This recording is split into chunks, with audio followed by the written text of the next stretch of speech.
The first sign something was off wasn't the message. It was the silence. The kind of silence you only hear after someone detonates your life and calmly walks away. It didn't knock. It seeped in through the walls, through my inbox, through the blinking green light on the modem that refused to die, even when everything else in the apartment felt unplugged. The message came at 2:03 p.m. I know that because I've stared at the timestamp more times than I've blinked today. Wedding is off. Expect a call from my lawyer. I didn't respond right away. Not because I was stunned, but because I wasn't. And that terrified me. Instead, I stood barefoot on our kitchen tiles, clutching a spoonful of peanut butter midair like I was frozen in a bad commercial for heartbreak. Her cat. Yeah, her cat. Rubbed against my ankle like it hadn't just witnessed the quiet burial of our engagement over text. I didn't text back. I opened the drawer where we kept all our important papers, pulled out the mortgage folder, sat down at my laptop, and deleted my name from the joint application. It took 5 minutes. No security questions. No final warning. Just click. I went back to the spoon of peanut butter, ate it, sat in silence, and waited. By 6 p.m. that evening, there were 5 missed calls from a number I didn't recognize. I Googled it. It was a law office with a stock photo of a smiling man in a suit who looked like he sold car insurance part-time. I didn't answer. The next morning, I got an email from a Mr. Garland E. Huxley requesting a conversation about pending contractual implications regarding the canceled nuptials. His tone was polite, but there was a twitch beneath the words, like someone pretending the building wasn't on fire while holding a damp match. I replied with exactly 2 sentences. I have no pending contracts with your client. Please direct all communication elsewhere. 2 hours later, the voicemail started sounding different. Stressed. Rushed. Legal words started mixing with emotional ones. That's when it hit me. She hadn't told him. Not about me removing my name. Not about the loan. Not about the deposit I fronted solo that would now be unrecoverable if my name wasn't on record. Not about the fact that her plan only worked if I stayed quiet and compliant. But I didn't scream. I didn't call friends. I didn't post anything. I just waited. Because I knew Rena. And Rena had no idea that I knew what she'd done. No idea that I'd found the receipt from the luxury hotel in Albany 3 weeks ago. No idea I'd seen the name Bo scrawled in pen on the back of her yoga receipt. No idea that my silence was not weakness, it was setup. So when her lawyer called again at 4:17 p.m. that afternoon, he didn't leave a voicemail. He just hung up. And 5 minutes later, she texted. But this time, it wasn't cold. Can we talk? When Rena's text finally came, can we talk? I stared at it for a while, letting the words bleed, meaning the longer I looked. It was so short, so vague, like it had been ripped from a stack of post-breakup scripts. But the thing is, this wasn't a breakup. This was an execution. And she had pulled the trigger hours ago. I didn't reply, not because I wanted to be cruel, but because I knew that the longer I stayed silent, the more she'd unravel. Rena hated not being in control. And for once, the wheel wasn't in her hands. I went about my evening in the most ordinary ways. I reheated leftovers that tasted like cardboard, fed her cat, because of course he was still here, and sat down with the TV on mute just to hear something that wasn't my own thoughts. Every buzz from my phone made my chest tighten, but I never picked it up, and the messages kept coming. Every single one more desperate than the last. I think we made a mistake. I didn't mean to say it like that. My lawyer said you removed yourself from the loan. Why would you do that? You're ruining everything. There it was. Not we. Not this hurts. Not I'm sorry. Just you're ruining everything. Classic Rena. Still thinking this was a game she could reset if she pressed the right button. But I wasn't playing anymore. The next morning, she showed up at my apartment. I knew she would. I'd taken the day off work, sensing this storm was going to need my full attention. I didn't even flinch when I heard the knock. I just waited a second longer than I should have, then opened the door. She looked off. Not destroyed, not disheveled, but she had that wide-eyed, falsely calm expression I'd seen her wear whenever she was 2 seconds away from losing it completely. Her mouth opened as if to speak, but I stepped aside without a word and let her in. She didn't waste time. I was angry, she blurted, standing in the middle of my living room like the space itself offended her. You weren't listening. You weren't showing up. I needed. I didn't speak. I sat down and looked at her like I was watching a scene play out on stage. And maybe I was. Maybe all of this was just one big, self-directed monologue where I wasn't even in the cast anymore. She paced. You can't just pull your name off the mortgage. That's not how this works. We signed things. They already did inspections. The bank called me 3 times. Still, I said nothing. And don't act like you didn't care, she snapped suddenly. You begged me to pick that house. You said it was the one. I let her spiral, the words tumbling out like beads from a snapped necklace. She didn't notice I wasn't arguing, that I wasn't defending myself, that I was listening, but not in the way she wanted. Because this wasn't about saving anything. This was about confirmation.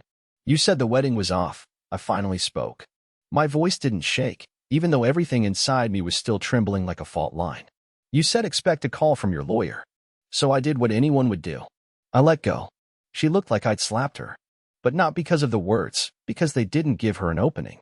I only said that because I knew it would get your attention, she shouted, her voice cracking. You've been so passive. You always act like things will fix themselves. I needed a reaction. Now it was my turn to feel stunned. You sabotaged the entire wedding and the house just to get a reaction? She hesitated. It wasn't sabotage. It was pressure. I thought if I pushed hard enough, you'd finally show up. And what about Albany? I asked, quietly. Her face dropped. What? She whispered. The hotel room. The signed receipt. Room 412. The same weekend I was at that family thing in Cleveland. Remember? Dead silence. No wind. No movement. Just her blinking at me like the room had suddenly tilted. I don't know what you're talking about, she said, but her voice was flatter than the denial deserved.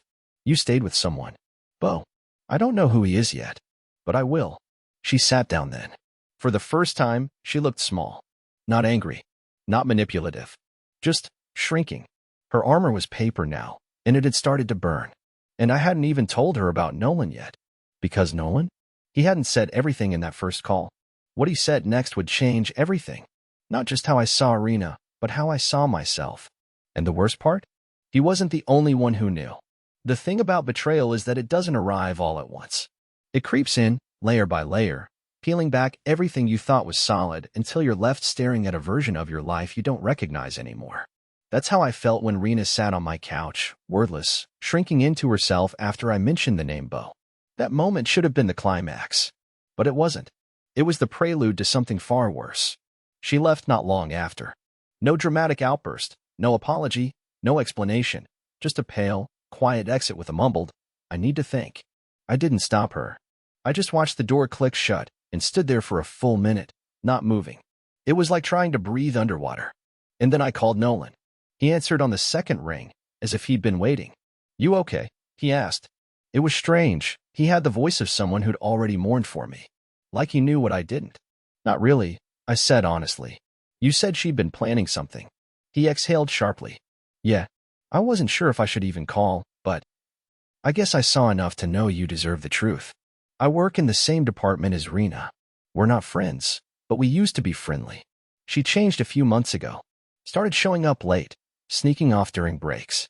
Then one day, I caught her in the conference room. I didn't want to hear what came next, but I didn't stop him. She was with Bo. He doesn't even work with us. He's some startup guy she met at a mixer. They weren't just talking. I walked in on them making out on the company's time. Man. She saw me. We locked eyes. And you know what she said?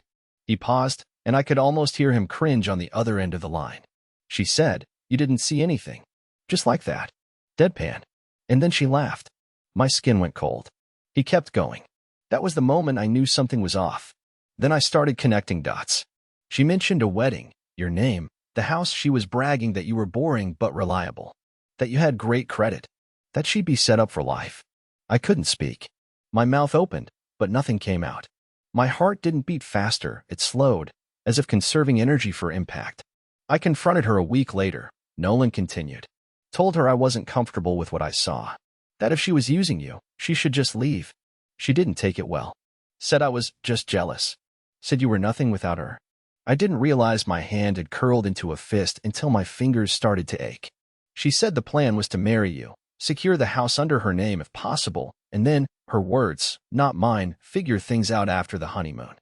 I finally found my voice, though it was faint. Why are you telling me this? There was a pause. Because I've been used too, man. Not by her. But I've seen people like her. And you seem like the kind of guy who'd carry this forever and never tell anyone. I didn't want you thinking it was your fault. It was a weird thing, Hearing kindness from a stranger after being gutted by someone I loved. After we hung up, I sat in silence for hours. No music, no lights. Just me and that little digital hum from the router. I kept expecting the pain to twist into rage. But it didn't. Not yet. What I felt was something worse, clarity. Rena wasn't impulsive. She was calculated. Cold. She had played the long game, and I had been the piece she'd planned to sacrifice. But what she hadn't expected, what none of them had expected, was that I'd withdraw, go quiet, and watch her entire scheme collapse in real time. That night, I pulled out a box she'd never seen. Inside were printed copies of every financial document we'd ever signed. I wasn't paranoid, just meticulous. She'd always teased me about it. You and your little paper trail, she used to say. No? That paper trail was my salvation. I checked every account, every signature, every digital receipt, and I found something I hadn't noticed before. The payment for the house's inspection? It hadn't come from our joint account. It had come from my old savings account, the one I hadn't touched in 2 years, the one she didn't even know I still had access to, which meant one thing. She'd used my login, my credentials, my trust, without my permission. And suddenly, this wasn't just betrayal. It was fraud. I didn't sleep that night. I lay there on the couch, surrounded by papers, flickering tabs, and the quiet hum of a ceiling fan that seemed louder than my thoughts, though barely. The moment I confirmed that Rena had accessed my dormant savings account without telling me, something inside me shifted. It was like flipping a coin in the dark and realizing it had landed on its edge, unstable, impossible, and dangerous. That account was mine before we even got engaged. I'd stopped using it because Rena pushed for us to combine finances, insisting it would make everything feel more real. At the time, it sounded romantic. Now it sounded like a chess move. And I was the pawn. I opened the bank's activity log and narrowed my eyes at the timeline. The withdrawal for the inspection had been made 3 days after I left town for my cousin's bachelor weekend in Cleveland, the same weekend, coincidentally, that she'd been at that Albany hotel. The same weekend where, I now suspected, a lot more happened than just a stolen kiss with Beau. So while I was playing poker with my cousins and drinking too much lukewarm beer, she was playing a much colder game. And she was already betting with money that didn't belong to her. I screen captured everything, printed out the bank records, timestamps, login IPs. I made a folder and labeled it for me. Not for revenge. Not for some dramatic court battle. Just so I wouldn't ever let myself forget how deep the manipulation had gone. The next morning, she texted again. Can we start over? I didn't reply. 2 hours later, another one. I made a mistake, Jace. I was scared. Still no reply. Then a voice memo. I didn't open it. Instead, I called my bank. I calmly explained that there had been unauthorized access to my old savings account and requested a formal inquiry. The woman on the other end, kind, southern accent, spoke like someone who crocheted on weekends, said she'd escalate the case to their fraud department. I didn't even have to lie. I gave them the dates, IP logs, everything. She thanked me for being thorough. That's when I realized. I wasn't being passive anymore. I was being precise. Around 3 p.m., the door buzzer rang. I didn't need to check the camera. I knew it was her.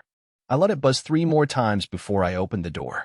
She stood there in gym clothes, no makeup, holding 2 coffees like this was some kind of indie film, and we just had a lover's quarrel. Thought you might want something warm, she said gently, her eyes scanning my face for any crack she could crawl through. I took the cup and said nothing. Inside, she sat down and folded her hands like she was waiting to be interviewed. Jace, I know you're hurt.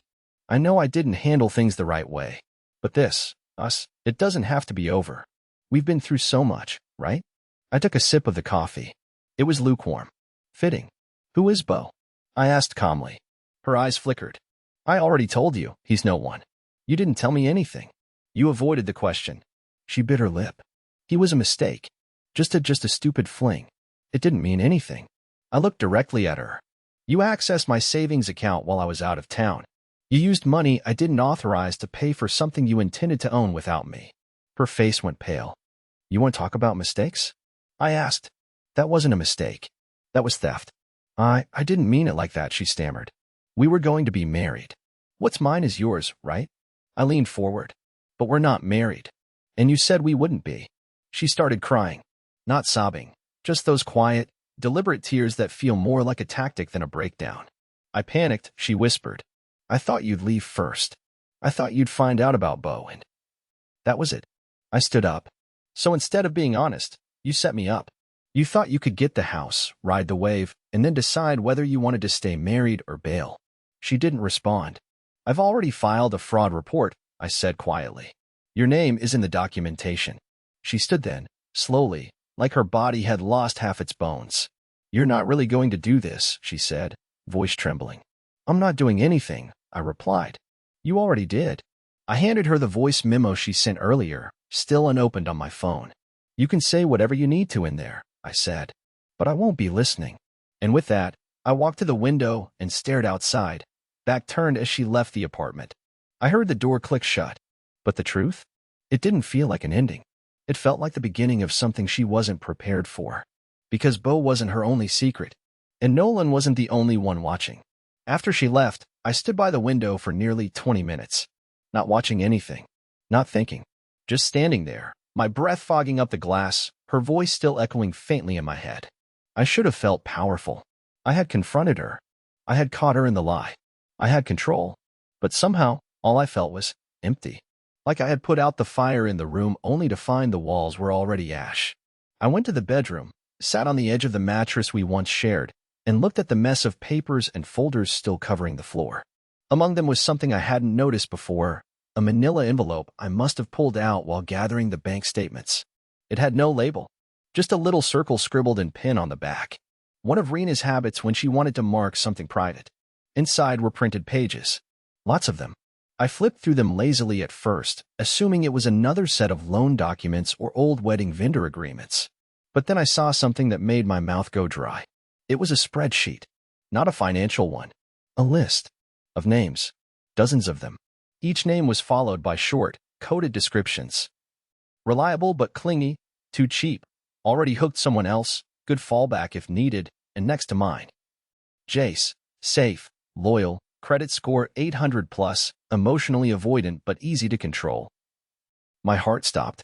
I read it again, and again, and again. It was real. It was her font, her language, her weird shorthand. The rest of the document was filled with similar notes, phone numbers, cities, even timelines, like she'd tracked interactions, responses, reactions. It was a social playbook, a twisted inventory of people she had dated, ghosted, or categorized like they were furniture. I wasn't a person to her. I was a column in a strategy. I couldn't breathe. My vision narrowed. I had to stand up and walk around the apartment just to stop my hands from shaking. This wasn't just about me anymore. It never had been. Rena wasn't heartbroken. She wasn't confused. She was methodical, calculated. She had been playing a long game, and I wasn't the first. I was just the one she thought would never find the scoreboard. I called Nolan again. He picked up immediately. There's more, I said without greeting. I found a list, like a literal list, with names, details, notes. I'm on it. He didn't sound shocked. She mentioned something like that once, he admitted. Joked about having dating stats. I thought it was just her being edgy. It's not a joke, I said coldly. It's organized. She had me marked from the start. There was a pause, then something shifted in Nolan's voice. I didn't want to tell you this before, but I wasn't the only one who saw her with Bo. There's another guy, Tommy. Works in HR.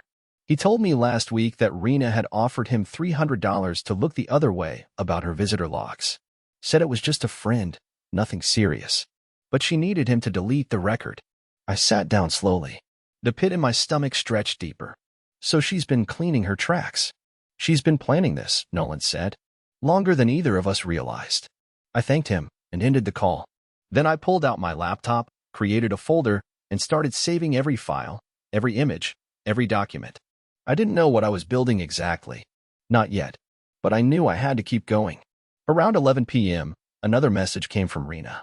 I left something at your place. Please don't go through my stuff. Too late. I opened the second drawer of the cabinet where she kept her things. Inside was a locked leather notebook. Her manifestation journal, she called it. I never read it before. But now I broke the lock with a butter knife and turned to the first page. The entries weren't poems. They weren't dreams. They were goals, strategies, plans. Find someone with emotional vacancy but strong income. Play the long game. No confrontations. If discovered, reframe it as fear of abandonment. Never admit to guilt. Redirect to their failures. My name showed up again 3 pages in. She had predicted how I'd respond to the cancellation. She expected the silence. She expected the mortgage withdrawal. She just didn't expect me to keep going. I didn't cry that night. I didn't rage. I just sat there, holding a piece of her soul in my hands, realizing she never truly saw me as human. Just a stepping stone. A security plan. A phase. I backed up every file. Took pictures of every page. And in the early hours of the morning, I emailed a copy of the list to myself with a subject line that read, "Proof of pattern, for future use." I didn't know when I'd need it. But something told me, this wasn't over. Because people like Rena don't go quietly. And I was about to find out just how loud her desperation could get. The next day didn't begin so much as it resumed. I don't remember falling asleep. I don't remember waking up. It all felt like one long hour with no clock in sight. I shuffled from the kitchen to the couch in the same clothes I'd worn the day before. Coffee didn't help. Showers didn't help. Not even silence helped anymore. Everything was too loud. My thoughts, her voice, the memory of every time she smiled like I was the safest place she'd ever been. She knew exactly how to smile. That was the thing. She smiled with her whole face. The kind of smile you want to believe, even when something in your gut screams to look away. Now I realized that smile wasn't affection, it was control. Around 9:30 a.m., my phone buzzed. It was a video call. "Rena." I stared at the screen for a moment. I didn't accept it, but I didn't decline either. Just let it ring until it timed out. 2 minutes later, she sent a message. "If you really cared about any of this, you'd at least hear me out." I didn't respond. 5 more messages followed, each one more performative than the last. "I know I hurt you, Jace." I didn't know how to fix it. I only kept that list because I was scared of being alone. "Can't we at least try to end this with dignity? You're being cruel now. I didn't mean for this to go this far. I'm coming over.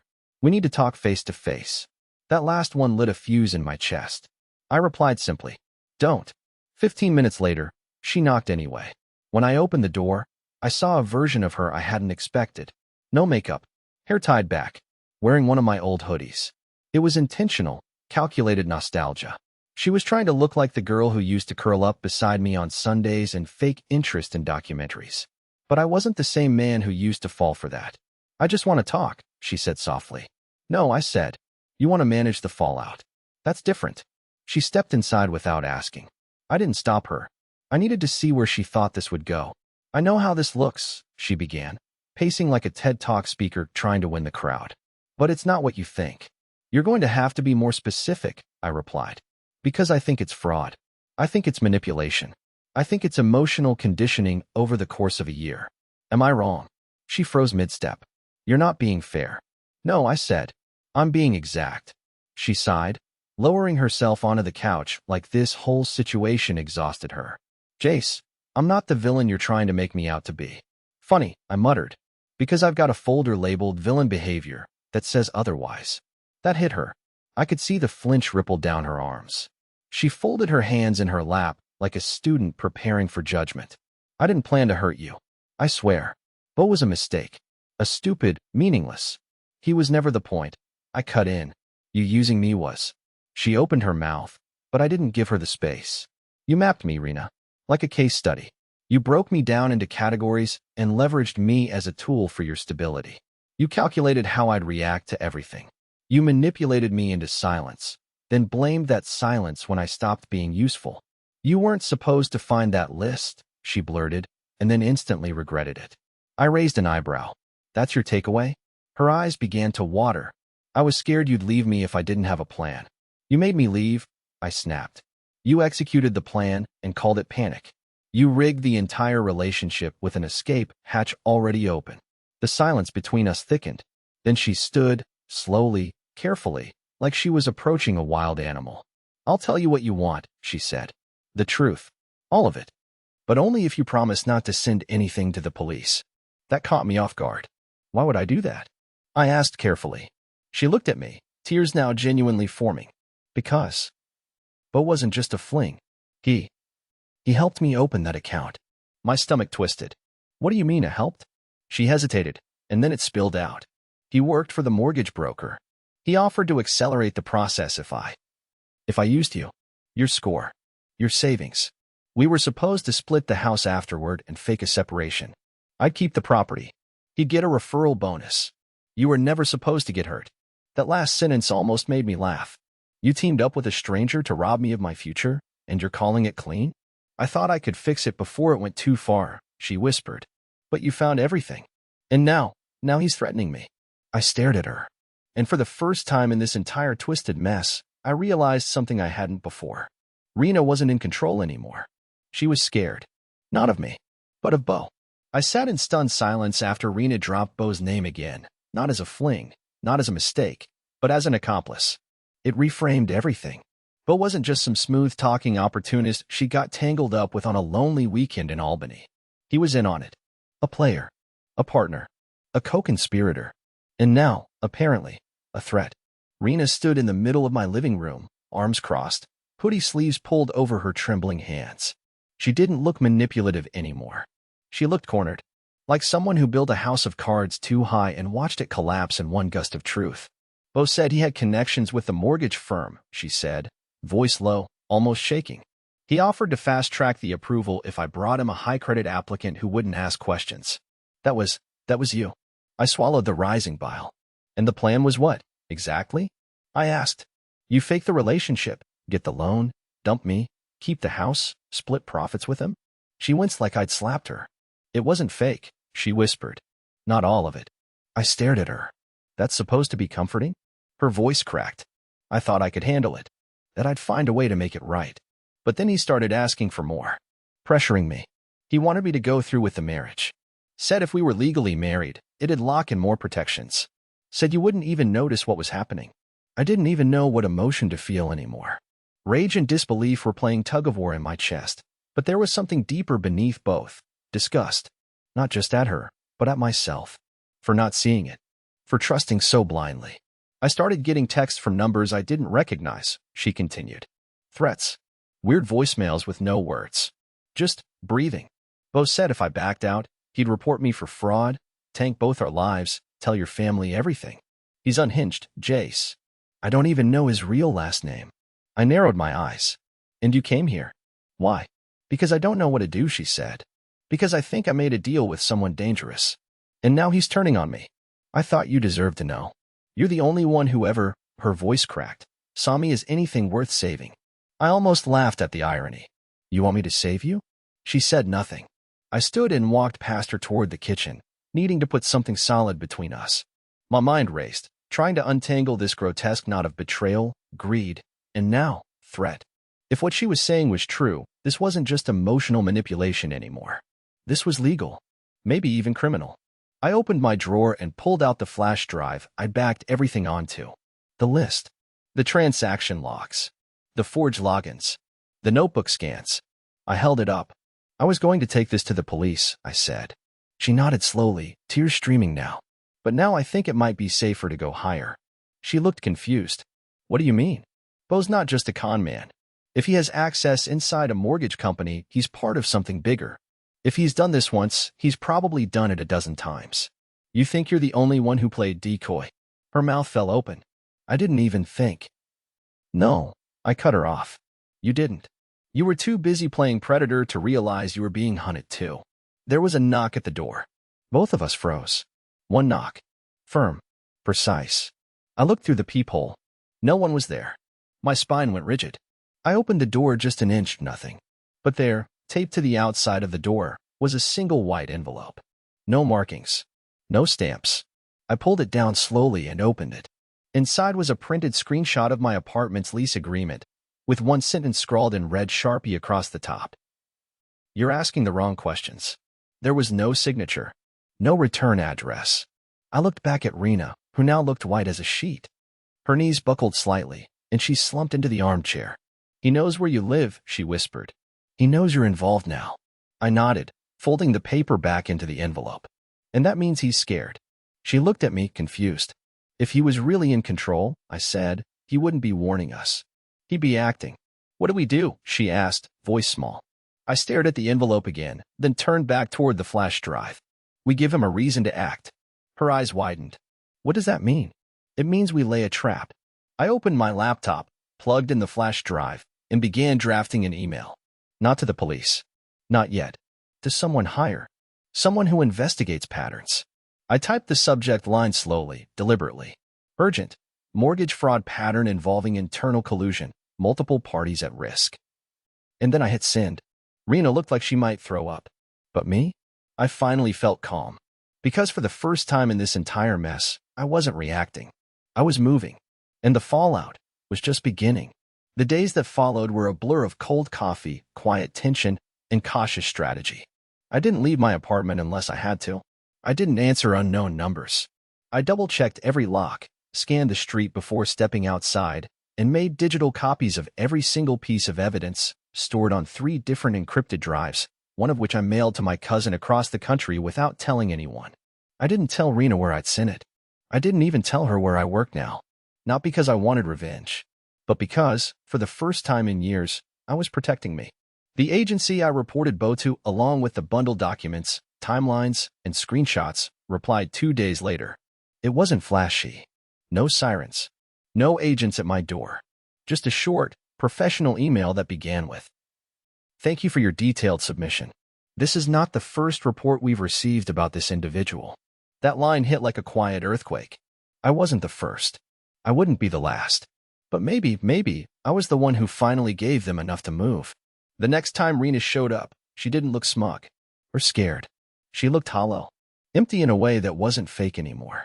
"They found him," she said, standing just outside my doorway. "Bo, or whatever his real name is. He's been picked up. I got a call from an investigator." I nodded. She didn't ask to come in. She just stood there, wringing her hands. "I'm not here to beg," she added. "I just wanted to say I'm sorry. Not for getting caught, but for everything. For treating people like tools. For turning trust into leverage."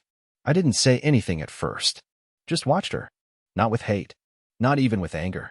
Just distance. She took a breath. "I'm moving. Getting out of the city. Taking a job with my sister's company upstate. I need to rebuild. Somewhere quiet." I still didn't speak. "I know you probably don't believe me," she said, taking a small step back, "but you were the only person who ever made me feel safe. And I ruined that." This time, I nodded once. "Goodbye, Jace." She left. Just like that. No drama. No fanfare. Just the sound of her footsteps disappearing down the hallway. And me, still standing at the edge of my old life, staring into something new. It's been 7 months now. The house was never purchased. The mortgage process collapsed, and the lender quietly reached out to me once to offer a very careful apology and assurance that the employee in question was no longer with the company. I didn't ask questions. I didn't need to. The wedding date came and went like a ghost train, quiet, fast, and forgotten. That day I took myself to the mountains. Alone. No phone, no emails. Just wind, pine, and a sky so wide it felt like a reset button. I've started over. Not completely. Some scars don't fade that easily. But I changed jobs, moved to a smaller apartment, got a new cat, this one actually mine, and I started therapy. Real therapy. Not just coping. Understanding. And something happened in the middle of all that change. I began to forgive myself. Not her. Me. For ignoring my gut. For tolerating less than I deserved. For shrinking so someone else could feel bigger. For mistaking control for connection. A few weeks ago, I met someone. I'm not rushing. I'm not diving into romance like a lifeline. We've gone on 2 dates. She laughs at her own jokes, drinks hot chocolate in summer, and doesn't try to finish my sentences. It feels real. And that's more than enough for now. If you're reading this and you've been used, lied to, or twisted into someone you don't recognize, just know, your silence isn't weakness. Your stillness isn't surrender. Sometimes the quietest steps are the strongest ones. Because I didn't scream. I didn't rage. I just walked away. And that made all the difference.